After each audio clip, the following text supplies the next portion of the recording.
What's up, everyone? The stock market is all over the place, and everyone is asking the same question. Is it going to pop up for the rest of the year, or do we have a lot more selling pressure on the way? In this video, we're going to talk about what we think about the current market, and we're even going to have some fun and give our predictions for the rest of the year. So we have a great video today. We're going to have some fun. But yeah, Hunter, the market's been all over the place this year, as we know. This week, we had a horrible inflation report coming in at 9.1%. We have Q2 GDP expected to be negative, and a lot of things are just scary right now. So my first question is, what are your thoughts on the current state of the market right now? I'm not the most optimistic about it, just because the experts have been wrong nonstop. So I think it's probably they're gonna continue to be wrong. The only thing that does make me feel pretty good about the market is that the inflation was so bad 2 days in a row, the CPI and the PPI, and we opened up so low and rallied to break even, and now we're booming. So the market doesn't always reflect the current state of the economy, which we saw during COVID as a great example of stocks just ripping when they had all their operations shut down and they were getting crushed for no reason. So it can really do anything in the short term, and I wouldn't be surprised to see it rip. And then who knows what happens in the long term, but I would assume things catch up and it goes lower. But okay. You said you're not the most optimistic. That's a nice way to put it. That's the nice way to put it. In terms of valuations across the board, there's a couple stocks that are looking pretty good. What are your thoughts on the current valuations just overall? I know it's a very broad question, but would you say, like obviously, let's say a year ago or so, stocks were ridiculously overvalued, right? And that's very obvious to tell, especially in hindsight. Would you say now, generally speaking, stocks are undervalued or fair valued? And like I said, it's a broad question.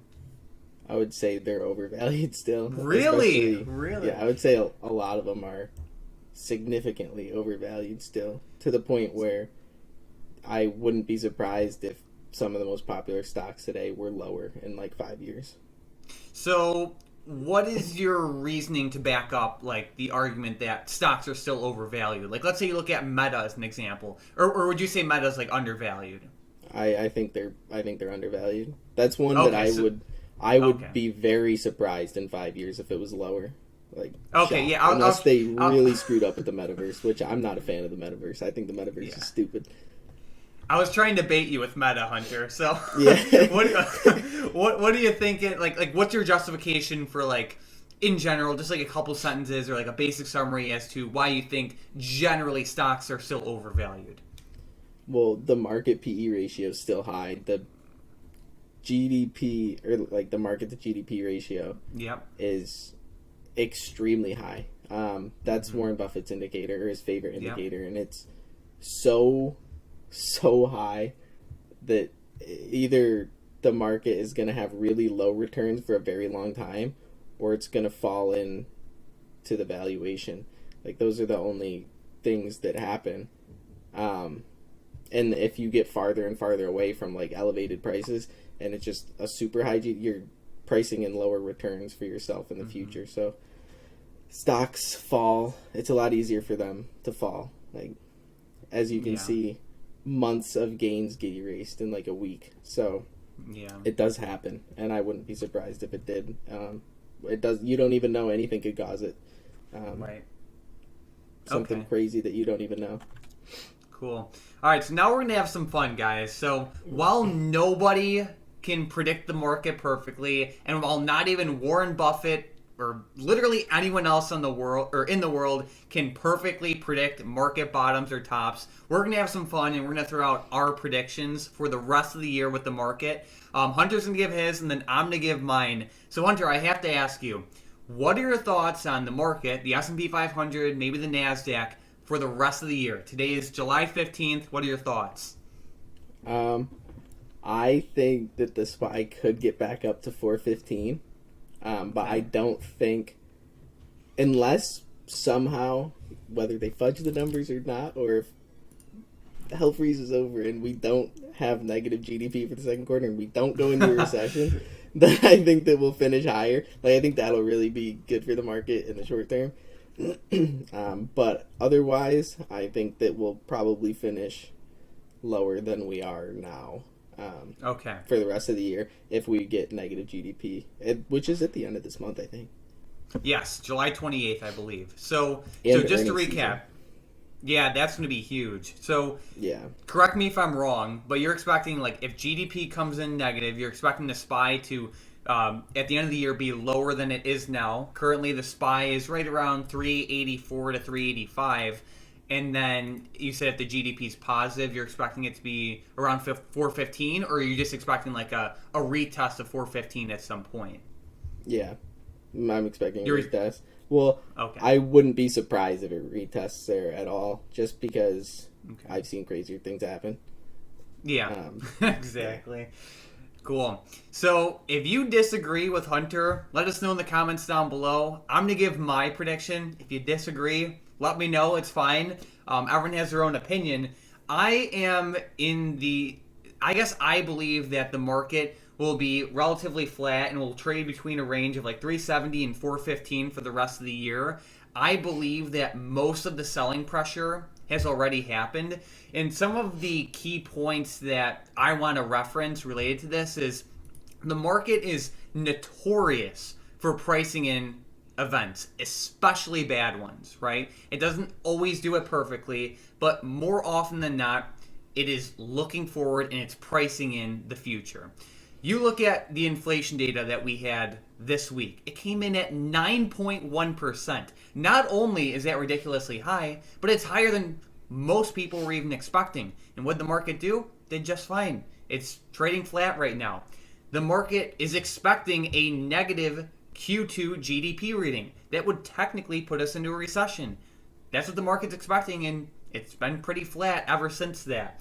The next major key event is earnings, which that's going to be a giant event. There's not really too much information with that one right now because earnings season is literally just getting started. But in my opinion, like, you look at some of the key risks in the market right now, which I guess you could say inflation, GDP, and rising interest rates. And if you look at the CME tool that shows you the expected interest rate hikes for each FOMC meeting, they're now up to like 1% for the next meeting. And you can see that the market is like pricing in a good amount of interest rate hikes, which isn't necessarily a bad thing. So in my opinion, I look at the market and I say, you know what? A lot of these big, scary events and concerns, the market has been doing just fine with them in the short term. You know what I mean? Like the CPI report would be a key example of that. 9.1% market did just fine. Who would have expected that? It came in way higher than expectations. And then I look at some of the past stock market performance. So Charlie Bolello from Compound Advisors posted a bunch of great stuff on Twitter. And basically, one of his recent charts shows how the market has done, like in the first half of the year, relative to the last half or the end half of the year, when the stock market dropped significantly. So from 1928 to 2022, when the stock in 1932, the stock market started the first 132 trading days down 43.3%. The rest of the year, it popped up by 50.4%. 2022, down around 20.2%. We'll find out what happens. 1962, the market started down 20.1%. For the rest of the year, it ended up 10%. 1940, market started down 20%. Rest of the year ended up 6%. You know, it's not an explosive run up, but it's flat, which is kind of what I'm saying. 1970s, or 1970, I should say. It started down 19.6%, and then it ended the rest of the year up 24.3%. And then there were some instances, like in 2002, where the market started down 19.2% and it finished the rest of the year down 5.1%. But for the most part, when you see such explosive drops like we've seen, the market trades flat or up a lot of the time. Another thing is, like, even if actually with a good amount of stocks, stocks had a bigger percentage drop over like the past year than they had in the COVID drop. Not for all stocks, but for a decent amount of them. And a lot of times when you see drops that big, it is not uncommon to see pops up. So that's why I'm expecting, more or less movement between like 370 and 415 on SPY. And I believe most of the selling pressure is over. If you disagree with me, that's totally fine. Let me know in the comments down below. So, do you have any thoughts, Hunter? Anything you want to critique? Yeah. Do you agree, disagree? Those numbers on the back half are the returns for that half of the year. It's not how the market finished overall that year. Just correct. So even if it went down 20% and then up 20%, it still finished the year down. It didn't finish flat. Yep.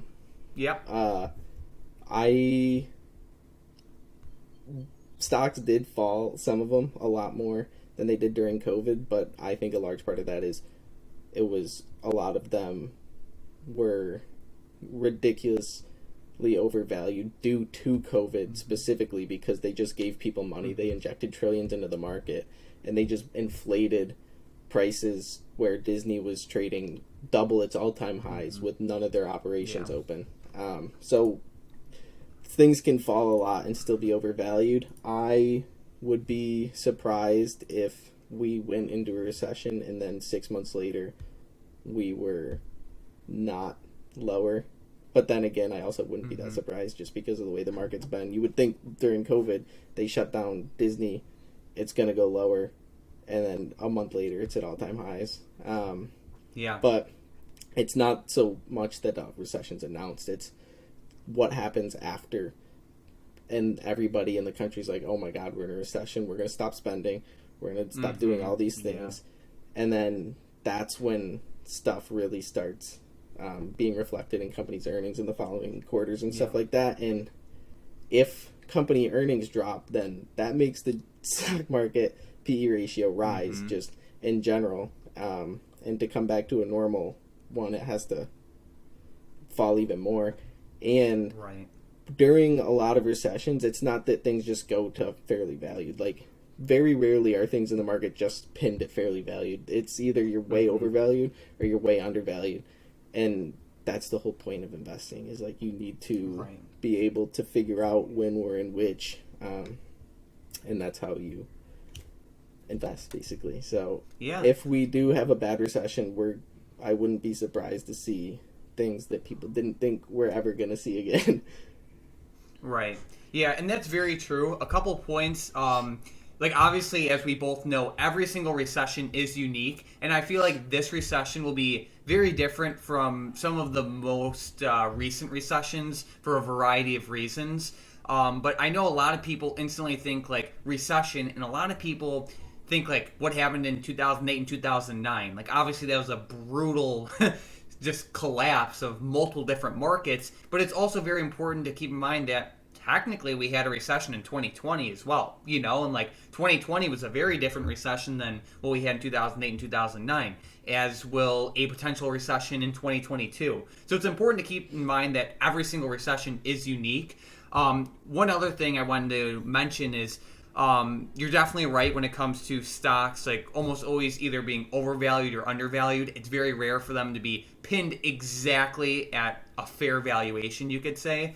But one of my arguments is that who says that stocks have to get extremely undervalued? You know what I mean? Like, it is pretty rare when you look back throughout history when there's just moments of extreme undervaluation. Like, yeah, it's easy to go on the charts and look and, like, what happened with, I guess you could say, some of the top companies in 2009 and stuff like that. But, who says that we can't just, I don't know, trade flat for the next couple of years and wait for these stocks to catch up to their valuations that the market was pricing in years ahead. You know what I mean? Like, that'd be even worse.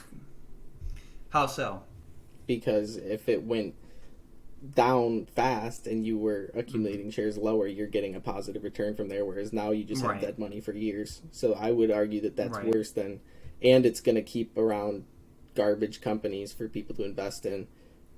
Whereas a recession will kind of force those ones out of business, and then maybe we get a little bit better people on YouTube, Some of the other channels pumping all these garbage companies stealing Yep. people's money. So Yep. and they're being paid to do so. Who would have thought, Mike? Oh yeah. Being paid by these companies to Gosh. pump their garbage companies. Did you Interesting. see what happened with Voyager and how like they're and not even just Voyager, but like so many of these like crypto firms, not only are they like going bankrupt and having severe problems, but they're not even returning money to these people. So like some of these people like went on Voyager and they're like, all right, I'm just gonna put like my life savings into here because I'll get a higher percent yield with lending crypto out to people rather than my savings account at Chase. And now Voyager's like, oh, sorry, no withdrawals right now. And they're not Voyager's not the only one, but it's like, Nope. so yeah.